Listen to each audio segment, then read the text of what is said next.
Hello ಸ್ನೇಹಿತರೆ, ನನ್ನ ಚಾನಲ್ಗೆ ಸ್ವಾಗತ. ಗೃಹಲಕ್ಷ್ಮಿ ಮತ್ತು ಗೃಹ ಜ್ಯೋತಿ ಫಲಾನುಭವಿಗಳಿಗೆ ಸರ್ಕಾರದಿಂದ ಬಂತು ಗುಡ್ ನ್ಯೂಸ್. ಆ ಗುಡ್ ನ್ಯೂಸ್ ಏನು ಅನ್ನೋದನ್ನು ಈ ವಿಡಿಯೋನಲ್ಲಿ ನೋಡೋಣ. ಬಡವರಿಗಾಗಿ ಗ್ಯಾರಂಟಿ ಯೋಜನೆಗಳನ್ನು ಜಾರಿಗೆ ತಂದಿದ್ದಾರೆ.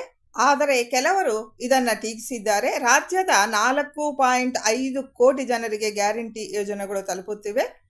ಈ ಯೋಜನೆಗಳನ್ನು ಯಾವುದೇ ಕಾರಣಕ್ಕೂ ಸಹ ನಿಲ್ಲಿಸೋದಿಲ್ಲ ಅಂತ ಮುಖ್ಯಮಂತ್ರಿಗಳಾದ ಸಿದ್ದರಾಮಯ್ಯ ಸರ್ ಅವರು ಸ್ಪಷ್ಟನೆ ನೀಡಿದ್ದರು. ರಾಜ್ಯ ಸರ್ಕಾರ ಜಾರಿಗೊಳಿಸಿರೋ 5 ಗ್ಯಾರಂಟಿ ಯೋಜನೆಗಳು ಸ್ಥಗಿತಗೊಳಿಸೋದಿಲ್ಲ, ಯಥಾಸ್ಥಿತಿನಲ್ಲಿ ಮುಂದುವರಿಯಲಿದೆ. ರಾಜ್ಯದ ಜನತೆ ಸರ್ಕಾರದ ಉಚಿತ ಗ್ಯಾರಂಟಿ ಯೋಜನೆಯ ಲಾಭವನ್ನು ಪಡೆದುಕೊಳ್ತಿದ್ದಾರೆ ಅಂತ ಸ್ಪಷ್ಟನೆ ಪಡಿಸಿದ್ದಾರೆ.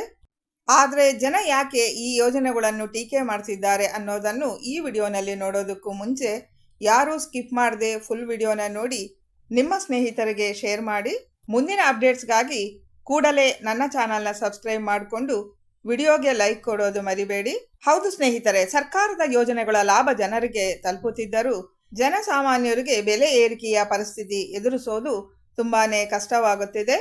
ಒಂದೆಡೆ ಉಚಿತ ಗ್ಯಾರಂಟಿ ಯೋಜನೆಗಳನ್ನು ನೀಡುತ್ತಿರುವ ಸರ್ಕಾರ ಅಗತ್ಯ ವಸ್ತುಗಳ ಬೆಲೆ ಏರಿಸಿಕೊಂಡು ಅದರಿಂದ ಯೋಜನೆಗಳ ಅನುಷ್ಠಾನಕ್ಕಾಗಿ ಹಣ ಹೊಂದಿಸ್ತಾ ಇದೆ ಎನ್ನುವ ಬಗ್ಗೆ ಜನರು ತುಂಬಾನೇ ದೂರುತ್ತಿದ್ದಾರೆ.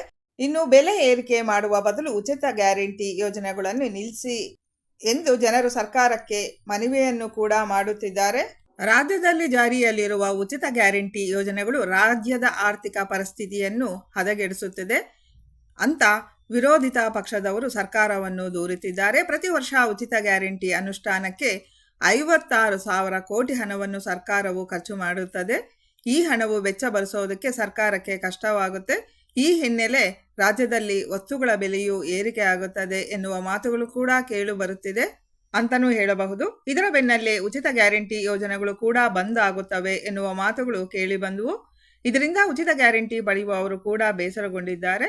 ಸ್ವತಃ ಸಿದ್ದರಾಮಯ್ಯನವರೇ ಉಚಿತ ಗ್ಯಾರಂಟಿ ಯೋಜನೆಗಳು ಬಂದ್ ಆಗುವುದಿಲ್ಲ ಎಂದು ಸ್ಪಷ್ಟನೆ ನೀಡಿದ್ದಾರೆ. ಈ ಮೂಲಕ ಉಚಿತ ಗ್ಯಾರಂಟಿ ಪಡೆಯುವ ಜನರಿಗೆ ಸಿಹಿ ಸುದ್ದಿ ನೀಡಿದ್ದಾರೆ ಅಂತಾನೆ ಹೇಳಬಹುದು. ಇನ್ನು ರಾಜ್ಯದಲ್ಲಿ ಈಗಾಗಲೇ ಅನೇಕ ವಸ್ತುಗಳ ಬೆಲೆಯಲ್ಲೂ ರಾಜ್ಯ ಸರ್ಕಾರ ಹೆಚ್ಚಿಸಿದೆ.